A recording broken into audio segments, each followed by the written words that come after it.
नमस्कार। पश्चिम बंगाल में चुनावी तारीखों के ऐलान के बाद 5 बड़ी एजेंसियों के ओपिनियन पोल के आंकड़ों ने चौंकाने वाले आंकड़े सामने आ रहे हैं, क्योंकि सर्वे के बाद खलबली बड़ी बड़ी पार्टियों में दिखाई दे रही है। तो पश्चिम बंगाल को लेकर क्या कुछ आंकड़ा है? ओपिनियन पोल के आंकड़ों के आधार पर पश्चिम बंगाल में अगली सरकार किसकी बनने जा रही है, क्योंकि अपने अपने जीत के दावे किए जा रहे हैं। तो पश्चिम बंगाल को लेकर बात की जाए तो हर बार यहां पर ममता बनर्जी के आंकड़े बड़े हैं, घटे नहीं है। 2011 में 184 सीटें मिली थी और 39% वोट शेयर। 2016 में आंकड़ा फिर बढ़ गया 211 सीटें और 45% वोट शेयर, और 2021 में आंकड़ा 215 पहुंच गया, वोट शेयर पहुंचा 48%। वोट शेयर में भी इजाफा ममता बनर्जी के देखने को मिली है और सीटों में भी इजाफा देखने को मिला है। लेकिन सवाल है कि क्या 2026 में खेला होबे या फिर बड़ा उलटफेर होने जा रहा है? इस पर ओपिनियन पोल के आंकड़े भी बेहद ही चौंकाने वाले सामने आ रहे हैं, क्योंकि अपने जीत के दावे हैं। एक तरफ कांग्रेस अलग चुनावी मैदान में है। क्या अरविंद केजरीवाल को दिल्ली में जो नुकसान हुआ था, क्या पश्चिम बंगाल में ममता बनर्जी को कांग्रेस के अलग चुनावी मैदान में उतरने से होगा? एक कई बड़े सवाल सामने आ रहे हैं। इस पर महत्वपूर्ण ओपिनियन पोल और महत्वपूर्ण एनालिसिस के आंकड़े आपको दिखाने जा रहे हैं। तो यहाँ अगर बात करें 294 सीटें आती हैं, चुनावी तारीखों का ऐलान हो चुका है, 2 चरणों में वोटिंग होने जारी है। यहाँ अगर बात किया जाए तो कई बड़े सवाल भी सामने आ रहे हैं। सत्ता विरोधी लहर का असर क्या होगा? भाजपा का जो आक्रामक विस्तार है, कांग्रेस का घटता जनादेश भी क्या एक चिंता का विषय बन सकता है? पश्चिम बंगाल में सीधी लड़ाई भारतीय जनता पार्टी और टीएमसी में ही देखने को मिलेगी। इस पर हर एक यहाँ पर बड़े जो आंकड़े हैं वो चौंकाने वाले हैं। कोलकाता राजधानी में कमल का कमाल क्या हो सकता है? कोलकाता की 11 सीटों पर बड़ा उलटफेर होने की संभावना सवाल लगाई जा रही है। शहरी मतदाताओं का झुकाव जो है भाजपा की ओर हो सकता है। टीएमसी अपने गढ़ में कड़ी चुनौती का सामना करते नजर आ रही है, जिसमें अगर बात की जाए तो यहाँ पर भ्रष्टाचार के आरोप, शहरी वोटर्स पर असर, मिडिल क्लास का भी यहाँ पर मोह भंगा हो सकता है। राजधानी क्या यहाँ पर टीएमसी हार सकती है? इस पर कई बड़े सवाल हैं। यहाँ की 11 सीटों में बात की जाए तो भारतीय जनता पार्टी को 8 सीटें तो टीएमसी को 3 सीटें। लेफ्ट और कांग्रेस का यहाँ खाता नहीं खुलेगा, जो एनालिसिस यहाँ पर निकलकर सामने आ रहे हैं। इंडस्ट्रियल क्षेत्र की अगर बात किया है तो यहाँ पर बेल्ट में बीजेपी का डंका बज सकता है। यहाँ पर बात की जाए तो हावड़ी और हुगली जैसे बड़े यहाँ पर जो जिले हैं, यहाँ पर हावड़ा में अगर बात की जाए तो सीधे तौर पर बीजेपी को 10 सीटें मिल सकते हैं। तो हुगली में कांटे की टक्कर 9 वर्सेस 8 का मुकाबला देखने को मिल सकता है। यहाँ पर जो असर पड़ रहा है कि बंद पड़ी फैक्ट्रियां, रोजगार का मुद्दा, हिंदी भाषी मतदाताओं का भी यहाँ पर झुकाव, क्या कुछ आंकड़ा बन सकता है? ये कई बड़े सवाल सामने आ रहे हैं। लेकिन हावड़ा में भारतीय जनता पार्टी और टीएमसी में कड़ी टक्कर देखने को मिल सकती है।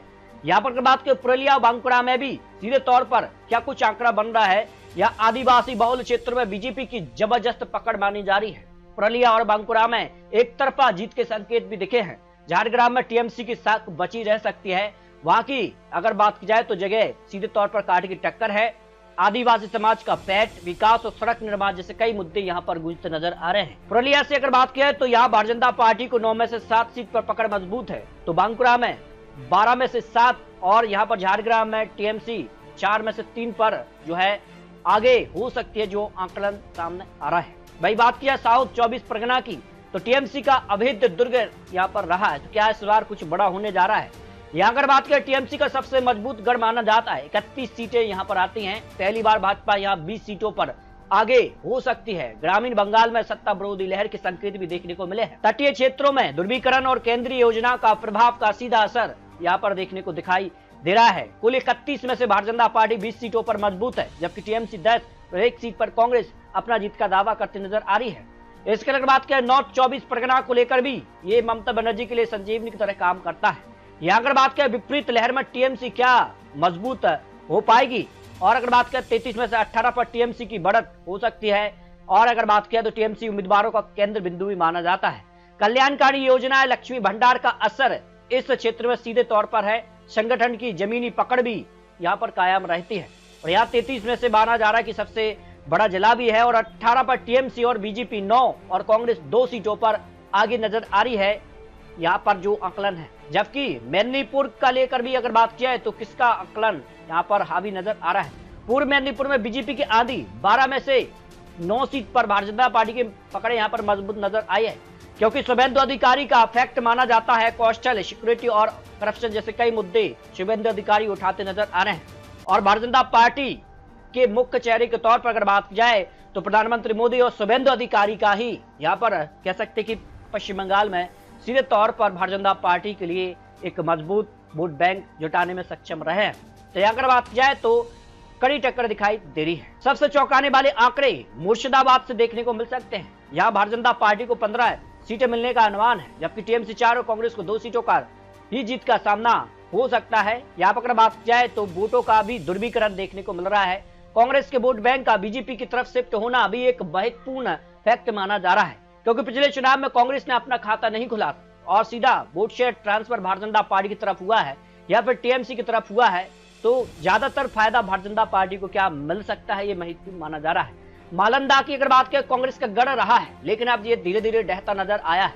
यहाँ पर खनी खान चौधरी का किला ढह गया है और यहाँ पर टीएमसी 7 सीटों के साथ नंबर 1 बन सकती है, जबकि भारतीय जनता पार्टी को 4 सीटों पर सेंध लगा सकती है।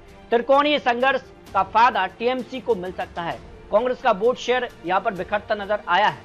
अगर बात करें, कुल 12 सीटें आती हैं, 12 में से टीएमसी 7, भारतीय जनता पार्टी को 4 सीटें और कांग्रेस को 1 सीट यहां से मिलने की संभावना बालंदा से लगाई जा रही है। जबकि नादिया और बीरभूम भी महत्वपूर्ण रहे थे। 2021 में खिला होबे का नारा यहीं से दिया गया था और सीधे तौर पर बड़ा यहां पर कारगर साबित हुआ था और टीएमसी ने एक बड़ी जीत हासिल की थी। लेकिन इस बार क्या खेला बदलने जा रहा है? नादिया में बीजेपी 10 सीट पर आगे नजर आ रही है। बीरभूम में टीएमसी 11 में से 2 पर सिमट सकती है। नादिया से लागू होने का प्रभाव बीरभूम कोयला और बालू माफिया जैसे कई मुद्दे यहाँ पर दिखाई दे रहे हैं।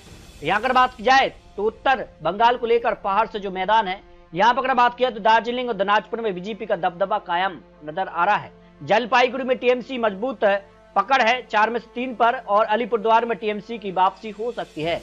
चाय बागवान श्रमिक और कई मुद्दे यहाँ के बड़े मुद्दे माने जा रहे हैं। तो क्या पश्चिम बंगाल कांग्रेस मुक्त यहाँ पर हो सकता है? क्या 10 सीट पर ही कांग्रेस के आसपास यहाँ पर मिल सकती है? क्योंकि 2021 में भी 0 सीट कांग्रेस के खाते में रही थी। तो इस बार क्या कुछ माहौल बन सकता है? कई एनालिसिस और कई बड़े ओपिनियन पोल के आंकड़े भी हैं। 15 साल की सत्ता के बाद क्या टीएमसी यहाँ पर जो है बड़ा उलटफेर कर सकती है? क्या भ्रष्टाचार के जो आरोप है टीएमसी या महिला वोट बैंक को लेकर क्या कुछ आंकड़ा है? क्योंकि महिला वोट बैंक तय करेगा कि आखिर यहाँ पर किसकी सरकार पश्चिम बंगाल में बनने जा रही है। शिक्षक भर्ती घोटाला, राशन घोटाला, कई ऐसे जो है सवाल सामने आ रहे हैं।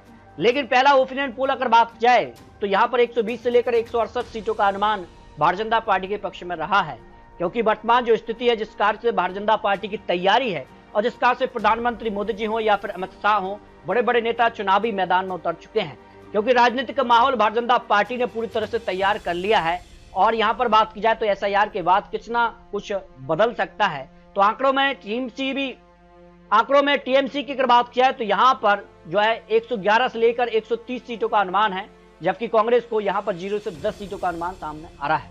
दूसरा, अगर ओपिनियन पोल की बात की जाए तो जनमत पोल का भी सर्वे सामने आया था, जिसमें टीएमसी को 150 से लेकर 180 सीटों का अनुमान है और भारतीय जनता पार्टी को 80 से लेकर 110 सीटें, लेफ्ट कांग्रेस को 15 से 25 सीटों का अनुमान इन सीटों को लेकर लगाया जा रहा है, क्योंकि बहुमत का आंकड़ा 148 सीटों पर मिलता है जो टीएमसी के पक्ष में नजर आ रहा है। जबकि हाल ही में पश्चिम बंगाल में यहाँ पर जो है चुनावी तारीखों के ऐलान के ठीक बाद यहाँ पर मटराइज ने भी अपने आंकड़े जारी किए हैं। मटराइज ने जो अपने ओपिनियन पोल के आंकड़े दिए हैं, इसमें भी टीएमसी को 155 से लेकर 170 सीटें और वोट शेयर 43 से लेकर 45%, एनडीए 100 से लेकर 115 सीटें और 41 से 43% वोट शेयर और अन्य खाते में 5 से 7 सीटों का अनुमान सामने आया है। यानी जो हाल ही में ओपिनियन पोल सामने आया, इसमें टीएमसी पूर्ण बहुमत सरकार यानी 148 का जो आंकड़ा है, इस ओपिनियन पोल में भी पार करते नजर आ रही है। जबकि बात की जाए तो कुछ और ओपिनियन पोल में भी टीएमसी यहाँ पर और भारतीय जनता पार्टी के बीच कड़ी टक्कर दिखाई दे रही है। लेकिन बात की जा रही कि टीएमसी और भारतीय जनता पार्टी में कड़ी टक्कर इस बार जरूर देखने को मिलेगी, क्योंकि काफी कुछ माहौल बदला है और जिस कार की तैयारी है, क्या 2026 में खेला होवे या फिर 2026 में भारतीय जनता पार्टी वापसी करने जा रही है, ये कई बड़े सवाल सामने आ रहे हैं। तो पश्चिम बंगाल को लेकर आपको क्या लगता है? क्या 2026 में भारतीय जनता पार्टी की सरकार बनेगी या फिर टीएमसी चौथी बार यहाँ पर सरकार बनाने जा रही है? क्योंकि ये तो चुनावी आंकड़े, चुनावी अनुमान है और बड़ी एजेंसियों के आंकड़े आना बाकी हैं। तो आपको क्या लगता है? फिर रख सकते हैं। मिलते हैं नए आंकड़ों के साथ, तब तक लीजिए जय भारत।